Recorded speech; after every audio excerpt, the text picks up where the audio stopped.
When you look up all the different ghost stories from Ohio, you soon realize the birthplace of aviation boasts enough creepy content to read like the greatest hits of urban legends of our country. Ghost stories of Ohio seem to be the basis of a lot of urban legends you hear in modern day America. It's possible the ghost stories of Ohio have influenced the country's tales, or maybe the people who live in the heart of it also tell the scariest stories. Today, we will look at 10 of the many urban legends the Buckeye State has to offer. There are 10 times more hauntings, crybaby bridges, and urban legends in Ohio than any other state. But among all the creepy and weird places, there is one that stands out the most. Welcome to Helltown, Ohio. Originally known as Boston, Ohio, the town was decommissioned in 1974. With a large number of vacant homes and other derelict buildings, along with a few disappearances, word soon spread that Helltown was home to a satanic cult. According to legends, Satanists began to inhabit the abandoned buildings of Helltown, finally taking over the Presbyterian church, where they are said to have been sacrificing animals at night. If Satanists weren't bad enough, Helltown's legends take a definite turn for the weird when you start hearing about Helltown mutants. There are two stories to this legend. One tells that a chemical plant exploded, and the other tells that there was a massive illegal dump in the Cuyahoga River just upstream from Helltown. These stories led to the legend of a gigantic 30-foot man-eating python and a hiker who got caught in the chemicals and mutated into a half-human superpowered monster. The peninsula python wanders Helltown woods, searching for food of the human sort, and lives in the river. The mutant hiker is said to live in a small abandoned house in the woods. Helltown's Crybaby Bridge is similar to the other crybaby legends. The origins say that a child was thrown from its edge and died. The most common report is the sound of babies crying. Reportedly, if you leave your car, when you return, it will be surrounded by children's footprints and sometimes handprints on the window. Some reports say that if you leave your car unlocked with the keys in the ignition, you will return to find it running. Perhaps the most well-known legend from Helltown is the Highway to Hell and the End of the World. This stretch of Stanford Road is where it enters a steep decline on a wooded hill. The road then narrows significantly at the entrance of the woods, creating a sharp drop-off. At the end of the road is a barricade not visible from the top, known as the End of the World. Today, the portion of the Highway to Hell where it enters the woods is closed to vehicles, but that was not always the case. According to legends, the road was a popular target for cutthroats and thieves. With the lack of visibility, steep inclines and twists in the road causing drivers to really slow down, legends say that the cutthroats would wait in the woods and hijack those driving by. Some stories say the road itself is evil and will take possession of your car and cause a fatal accident. Other legends attached to the Highway to Hell include Satanists forming a human chain around vehicles to prevent you from leaving. There are also rumors of a serial killer that lives in the woods who butchers drivers with his axe, as well as a phantom hearse that will chase you. Sometime in the mid-1980s, an abandoned school bus was discovered along the Highway to Hell. Soon, locals began reporting they saw a man they believed was living there. Authorities then put the bus under surveillance, and every night, a shadow of a man would appear smoking a cigarette on the bus, but when they would investigate, the bus would be empty. Mother of Sorrow Cemetery is an eerie cemetery in Helltown, hidden by the Cuyahoga Valley National Park, that has been abandoned for more than 50 years. According to legends, the Satanists were buried in unmarked graves, but the more notable spirits are of Michael Riley, whose face appears in his tombstone when it rains, and Thomas Cody, whose spirit wanders the woods of Helltown at night and can be seen watching nighttime visitors. There is also the legend of the cabin in the woods. Somewhere in the forest of Helltown is an abandoned cabin that, when approached, a heavy fog will set in, sealing it off from the outside world, making it impossible to navigate the terrain. There have also been reports of red eyes appearing in the fog. Among some of the other legends of Helltown is the phantom hearse, who is said to chase people through town. The apparitions of a headless conductor and a barn that was reported to be a slaughterhouse where many bad things have happened. Reports from the barn include a stench that comes and goes that is accompanied by whispering voices. Opened in 1874, Athens Lunatic Asylum helped rehabilitate Civil War veterans, the mentally handicapped, the violently insane, and TB patients. Before closing their doors in 1993, doctors were reported to treat patients with lobotomies, electroshock therapy, hydrotherapy, and psychotropic drugs, all of which are considered torture today. It's obvious why Athens Lunatic Asylum is considered one of the 10 most haunted places in the USA. The most famous ghost is of Margaret Schilling. Margaret went missing on December 1978 while playing hide and seek with a nurse. By mid-January 1979, a maintenance worker found her body in an abandoned wing of the asylum. Coroner reports say she died of a heart attack. Her decomposing body left a human-shaped stain on the cement floor, which repeated cleaning never got up. There have been reports of her apparition seen through the windows at the top floor of Ward N20. Athens Lunatic Asylum has a lot of mystery because it is inaccessible to ghost hunters. Because of this, there is not much evidence. What reports are available state that shadowy figures and disembodied voices are the most common evidence collected. If you have ever heard of Gore Orphanage Road and rumors of an actual orphanage in the area of Vermilion, Ohio, you are not alone. This popular urban legend is based on an orphanage that once existed in the area called Light of Hope Orphanage, which closed its doors in the early 1900s. Details of the legend vary and facts are unclear, but according to legends, a man named Gore ran the orphanage in the 1800s. He is reported to have not liked children and often abused the ones entrusted to his care. One version says that Gore, wanting to collect the insurance money, decided to set the orphanage on fire. He callously stands by and watches as all the children die in the fire. Another version states that a disgruntled employee of Gore's was who set the fire to get revenge on his former boss. Some say it was a crazy neighbor who was tired of all the children's noise.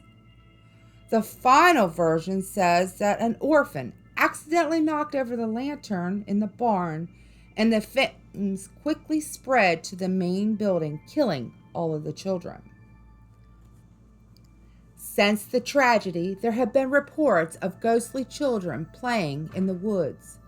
Some reports say that the apparition of the children can be seen still on fire, running and screaming for help. Other sightings include tales of bright lights weaving through the trees, which many feel the lights are the spirits of the children. Other reports tell of a dark, ominous figure seen standing near one of the corner foundations. The Ohio State Reformatory, also known as Mansfield Reformatory, began to house first-time nonviolent offenders in September of 1896, although construction wasn't completed until 1919. Over the years, the state was faced with a growing prison population and were forced to place hardened criminals here. Soon, the reformatory also became overcrowded, and the cells that were designed to hold a single person now held 3 in each. Punishments were often administered with antique torture devices that included the butterfly, a form of electro-torture, water horse, sweatbox, and the hole. Along with the possibility of torture, inmates also faced extreme violence from other inmates, horrible food, rat infestations, and infectious diseases. Arthur Glack was appointed superintendent in 1935 and began various reforms to improve the miserable conditions, but there wasn't much he could do about the overcrowding. Glack and his wife Helen lived in the administration wing. On November 5, 1950, Helen accidentally knocked a gun off the shelf. When the gun hit the floor, it discharged a bullet into her chest.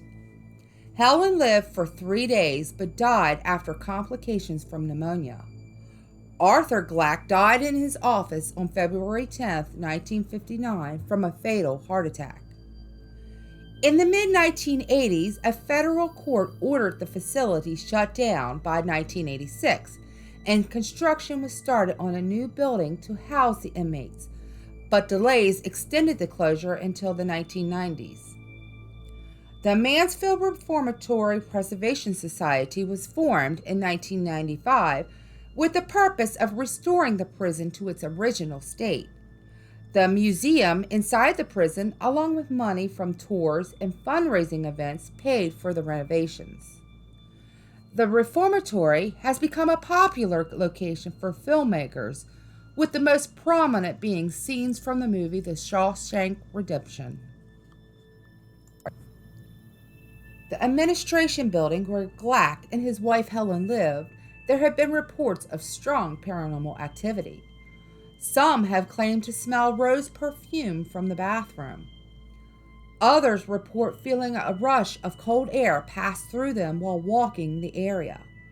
There have also been reports that cameras jam, then begin working again once they leave the area.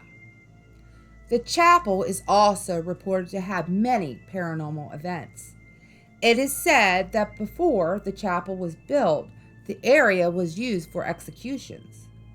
Reports include many orbs and photos, strange, unidentifiable sounds, and apparitions hanging around the doorways that quickly disappear when their presence is detected.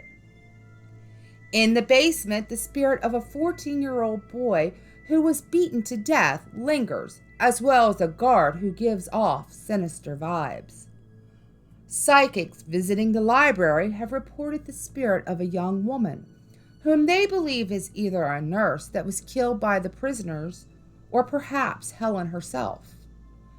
At the inmates' graveyard, there have been reports of objects moving by themselves, as well as equipment failure. When the prisoners were still housed here, some reported that they felt a woman pull their blankets up around them in a comforting way. Located in the basement, the hole was considered the ultimate punishment. The cells were small and barren, and roaches and rats roamed freely.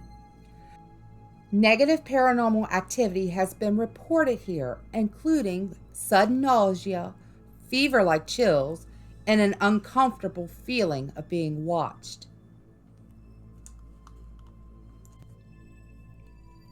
Off an old dirt road on Union Lane sits the Mount Union Pleasant Valley Cemetery.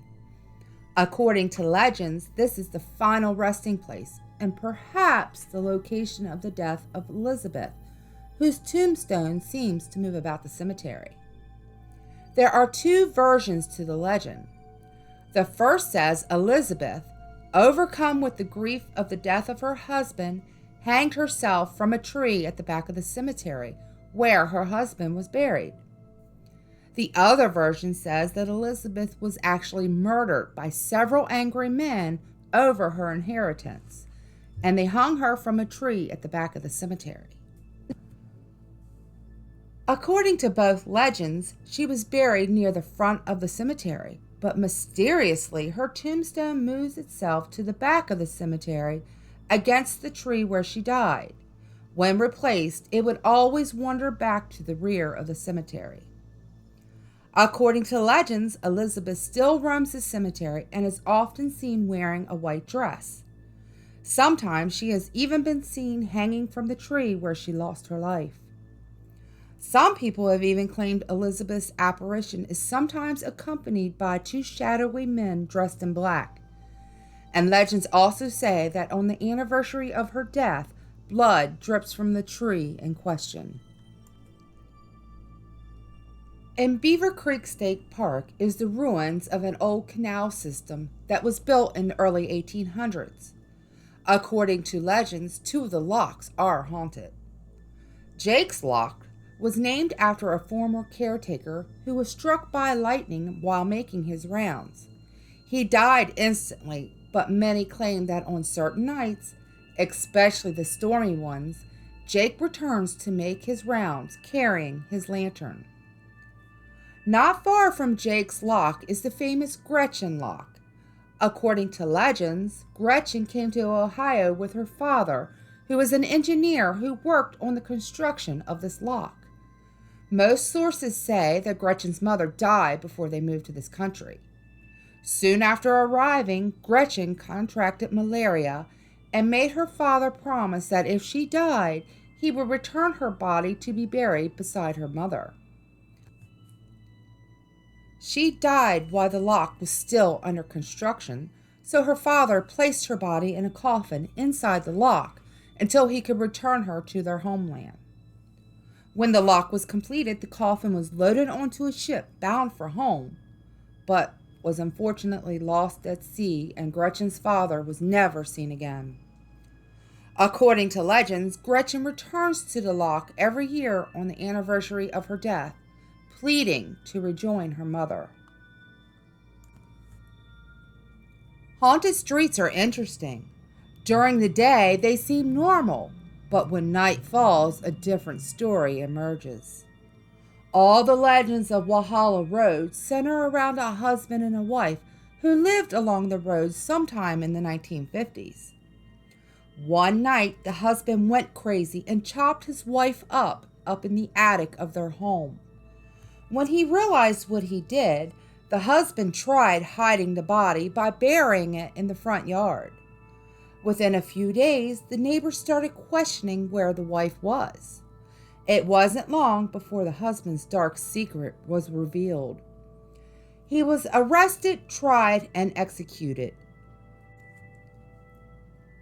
Shortly after the execution, neighbors started reporting that they saw a dark figure of a man pacing the attic of the now abandoned house, but when it was investigated, no one was found.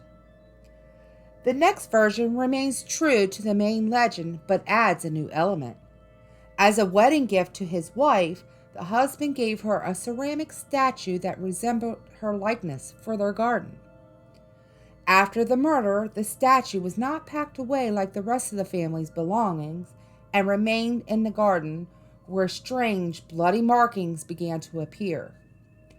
The blood marks are said to appear to resemble the wounds the wife received when she was murdered. Another version states that the husband not only murdered his wife, but also her dog in his violent outburst. As a result, the dog's ghost roams the property, appearing as a white dog, so pure white that it seems to glow. The most popular version of the legend states that after killing his wife, the husband went to Walhalla Road bridge and hung himself instead of being caught and executed. It is said that if you drive under the bridge at night, you can see the ghostly noose hanging from the bridge. But if you time it just right, you will also see the apparition of the husband hanging. Another legend of Walhalla Road is about the Mooney Mansion, which is basically the same story where Mr. Mooney murdered his wife. Mooney Mansion, the house where the evil deed took place, is said to have been marked, and no one is ever able to stay in the house long. It has remained abandoned for long periods of time. According to legends, if you walk up to the front door and knock, you will hear the wife's severed head come rolling down the attic stairs.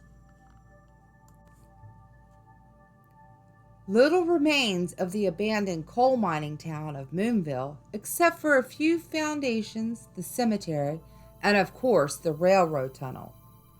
Moonville was a small town, so small that at its peak in the late 1870s, its population was a little more than 100. Years later, the Marietta and Cincinnati Railroad was sold to the Baltimore-Ohio Railroad, and it became a vital route from St. Louis to Washington, D.C., which increased rail traffic dramatically, even though the town grew smaller with the mines closing. The last family left Moonville in 1947, and almost all of the buildings were gone by the 1960s. Moonville was a very isolated small town deep in the woods, with no other towns really close. The closest towns were Hope and Mineral. To get to them, the people of Moonville had to walk the train tracks. Needless to say, it was very dangerous, made more hazardous by the long trestles. One of the trestles stood over Raccoon Creek, 50 yards from the tunnel. During the 1920s, 6 people died on the bridges or in the tunnel. The last of the fatalities occurred in 1986, when a 10-year-old girl was hit by a train on the trestle in front of the tunnel. After there was nothing left of the town, the stories began. Reports of a woman in all-white clothing, not from this century, started. They reported she wouldn't make any noise and disappear around the corner of the tunnel. Other reports that have appeared and disappeared through the years range from the ghostly woman to a headless conductor with an eerie swinging lantern. Quietly nestled within Lake Hope State Park are the remains of an old iron furnace. The crumbling walls of the furnace are evidence to the structure having been long out of service, but the stories continue of a lonely watchman who still shows up for work on dark, stormy nights. Lake Hope Furnace was in operation from 1854 to 1874 and operated 24 hours a day, with watchmen keeping an eye on the engine house and protecting against falls into the furnace, as well as tending the fires. There are several versions as to what happened to the watchman at Lake Hope Furnace. One version says that one dark, stormy night, while walking the platform with his lantern, the watchman slipped and fell into the bubbling ore. Another version says the watchman was frightened by a bolt of lightning, causing him to slip and fall into the fire. The best-known version of the story says the watchman was battling his way through a fierce storm, determined to complete his rounds regardless of the weather. As he was making his rounds, lightning flashed all around him, getting closer with each strike. Finally, the lightning hit the watchman and he fell into the furnace. While it's impossible to say for sure if the lightning bolt killed him or the fall into the furnace, all agree that not even death has been able to keep this watchman from continuing to make his rounds. On dark, stormy nights, the ghostly watchman returns making his rounds. He has been reported as a dark figure walking along the top of the furnace, carrying his lantern. Some have reported that he paces back and forth, until lightning strikes close by. Then he disappears until the next stormy night. Franklin Castle, originally called Tiedemann House, was built in 1881 for a wealthy German immigrant named Heinz Tiedemann. The house boasted 4 stories, over 20 rooms, and 80 windows. During the time the Tiedemann family lived in the house, several family members passed away. Emma, Tiedemann's 15-year-old daughter, succumbed to diabetes. Just a few weeks later, Tiedemann's mother also passed away there. Over the next 3 years, the Tiedemanns would bury 3 more of their children. Rumors began that Mr. Tiedemann was involved in the untimely deaths of his family. Many people reported hearing the ghostly cries of the babies in the house. After the tragedies, Mr. Tiedemann began construction of a ballroom on the 4th floor to help distract his wife. Turrets and gargoyles were also added outside, which gave it its castle-like appearance. Legends say that during the construction of the ballroom, hidden passageways, concealed rooms, and hidden doors were added. According to legends, Mr. Tiedemann used the hidden passageways to meet his mistress. Other legends say that Mr. Tiedemann murdered his own niece by hanging her from a rafter in a hidden tunnel leading away from the ballroom. Some people claim that it wasn't his niece, but actually his illegitimate daughter, Karen. Reports say that Karen's ghost still wanders the halls. Another legend says that Heinz Tiedemann had a mistress who was a servant named Rachel. According to legends, Rachel was about to marry another man when Mr. Tiedemann, in a fit of jealous rage, murdered her on her wedding day. Reports say that the woman in black that haunts the tower room is Rachel. Eventually, Louise, Heinz Tiedemann's wife, passed away from liver failure, with many people believing that Heinz had something to do with it. After her death, Heinz sold the home to a local brewing family and moved into a grander home with his new wife. Within a year, he divorced her, leaving her with nothing. By 1908, Heinz Tiedemann was the only family member left. He passed away from a stroke with no one to claim his fortune.